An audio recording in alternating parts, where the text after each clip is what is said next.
Hey guys, Andrea Strange, Public Outreach Coordinator for Warren County Stormwater here with Matt Powell, Environmental Manager for the City of Bowling Green. Today we're going to talk to you guys about Whiskey Run. It's a stream that actually runs under downtown Bowling Green until it emerges at the Barren River. Whiskey Run got its name because back in the day it was used by bootleggers to make whiskey. Pretty much all the way through downtown Bowling Green it's covered. There are a couple places where you can see it emerge, but for the most part it's covered, and that process started way back in 1900 and continued through the 70s and 80s. Right, Matt? We're still doing it today. We still have areas where some of the old coverings have failed and we have to add in new stuff. The neat thing about Whiskey Run is as you travel down through this system, you really get to see the history of storm sewer infrastructure development, because we've got everything from hand-laid limestone block through red brick to vitreous clay, all the way up to the point where now we use pre-stressed concrete decking that we set on top to make the lid of Whiskey Run. So it's a really, really neat journey through history to see how storm sewer construction has evolved over the years. Whiskey Run hasn't just been used by bootleggers to make whiskey. It was also used for people in the area. They used it as their drinking water. They fished in it for food. And eventually they started dumping their sewage in it. So by the 1970s, it was an open sewer and considered a public nuisance because if you were near it, the smell was so bad you couldn't stand it. Very powerful, and it's much cleaner today. As a matter of fact, we're going to show you exactly where Whiskey Run begins. Here on Hospital Hill, we've got a point at which some naturally occurring springs in and around these homes all come together in a couple of French drains, and then they emerge in this street drain here. And let's pop the top and take a look and see how it starts out. All right, let's give that a shot. Listen closely, you can actually hear the stream as it bubbles out right here and continues underground. I have to take a look from the other side. There's actually two lines that are coming through. One much newer and one much older. And we have had plenty of rain so far this spring. So what this is this is the outlet of French drains that are in and amongst these homes. That's bringing all of that water together in one place. So to our knowledge, this is the utmost point at which Whiskey Run is a defined system. So this particular inlet is taking the spring water, and from here on down, it's going to be fed from a combination of spring water and stormwater runoff. All right, guys, we moved a little further down the hill, and now we're standing on Chestnut Street. The driveway we're standing on actually is a major conduit for Whiskey Run. If you look behind us, when all these cars go by, you'll be able to see that there's a large open-faced curb inlet. What we've got on the near side of the street are two smaller drop inlets. They're roughly about a third or maybe half the size of that very first one that we saw. And then, yeah, like you said, across the street is a 10 or 12 foot wide curb inlet. And the really interesting part about this is we're right on the upper end of downtown, upper in terms of elevation. And this is the point at which Whiskey Run starts to dive underneath buildings. So we're at the Armory Loft. It's running right underneath these old apartments, and we're going to go underneath that next building there, under what used to be the Sears building.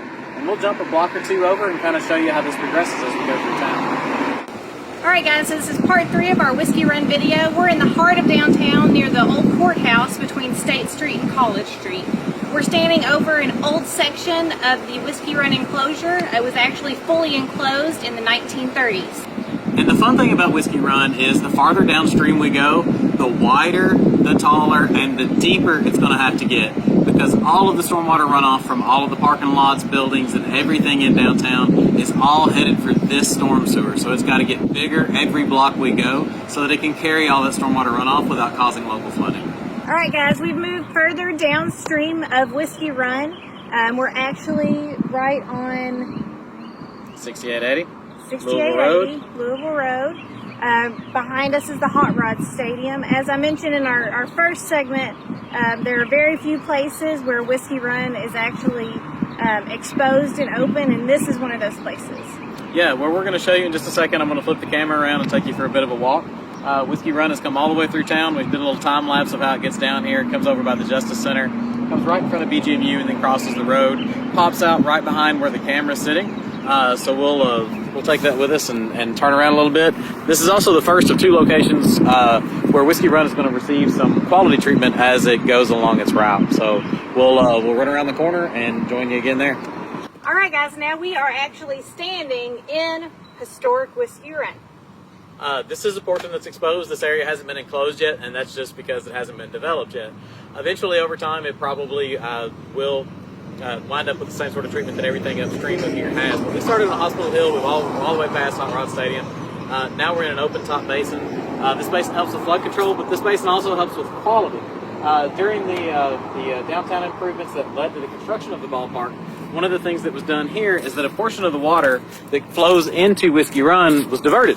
And that diversion was for the purpose of causing this water to flow through a hydrodynamic separator. You can see there's all kinds of dirt and trash and things that should not be in our stormwater runoff. And one of the things that we try to do about that at this point is cause that water to flow to this weir structure, which is, this thing keeps twisting, which is right here.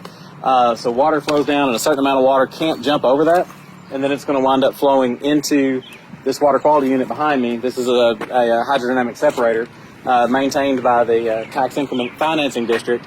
And then actually that next section of the basin over behind us is a sand filter. So the water that goes over there is allowed to trickle down through some sand. And then all of this eventually rejoins the primary flow a little bit farther downstream. One last big noteworthy thing about this section is another big arm of Whiskey Run comes in over here at the corner. All of the 6th Street drainage system and 5th Street drainage system comes in at the other corner of this basin. So we've gotten all of the central part of downtown Bowling Green, and then now all the way down to about 4th Street, which is where the hump is. Everything from 4th Street to the river flows straight to the river. Everything from 4th back up to 6th or 7th winds up coming through this basin too. So in a rain event, this thing fills up fantastically fast. And if you're into drainage, it's a really cool place to watch in the rain. Matt, how many acres would you say drain to where we're standing right now? I actually don't know for sure. We've looked into that a couple of times to try to figure it out exactly. But there's, over time, some arms and some little mechanisms that have been added into Whiskey Run or sort of lost to time, and we find those. But somewhere around 770 acres wow. of downtown drainage is coming through this system. That's a lot. All right, guys, we are at our 5th stop on the Whiskey Run tour. We're off Church and Pearl Street at a massive water quality unit the city of Bowling Green installed in the last couple years to treat the water before it makes it to Barren River. Yeah, this is actually the final water quality structure that's involved with the Whiskey Run storm sewer system. This is the largest water quality unit in the city of Bowling Green. We finished this guy up last year. Scott and Murphy handled the construction for this. It's an open top concrete hydrodynamic separator or nutrient separating baffle box. It's got multiple baffle walls with standing water along the bottom and a series of baskets up here that will help us catch floatables, along with some floating skim bosses all the way at the very end. They kind of help hold hydrocarbons, oil, that sort of thing that floats on the water back during rain events. We'll take the camera and move it so that you can kind of see down in here. Just like Bypass Cave and just like we discussed at the 6th Street Basin, this thing just needs to be cleaned out every so often. And this particular one needs to be cleaned out very often, as of all of downtown Bowling Green. So anytime you throw a cup or a bottle or any piece of trash on the ground anywhere in Bowling Green, this is where it's going. This is a tremendous expense on the taxpayers to try to keep that removed, whereas it's totally free for you to hold that in your hand and walk those 20 extra steps and get that thrown away into the proper kind of a trash can.